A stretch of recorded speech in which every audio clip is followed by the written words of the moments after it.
জাতীয় নির্বাচনকে ঘিরে ভোটের আগের রাতে সতর্ক অবস্থানে ছিল আইন শৃঙ্খলা রক্ষাকারী বাহিনী। ভোট কেন্দ্রে প্রবেশ নিয়ে খবর ছড়ালেও কোথাও কোনো অপ্রীতিকর পরিস্থিতি পাওয়া যায়নি বলে জানায় সেনাবাহিনী। খালিদ ইবনে মিজানের রিপোর্ট। ভোরের আলো ফুটলেই শুরু ত্রয়োদশ জাতীয় সংসদ নির্বাচনের ভোট। আগের রাতে রাজধানীতে কঠোর নিরাপত্তা। রাজধানীর বিভিন্ন পয়েন্টে চেকপোস্ট বসিয়ে আইনশৃঙ্খলা রক্ষাকারী বাহিনীর তল্লাশি।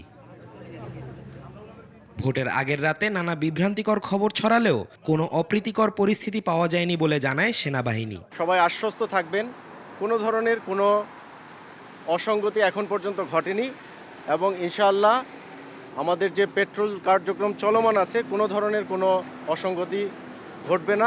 একটি মহল বিভিন্ন এলাকায় গুজব ছড়িয়ে নির্বাচনকে প্রশ্নবিদ্ধ করতে চায় বলে মন্তব্য তাদের।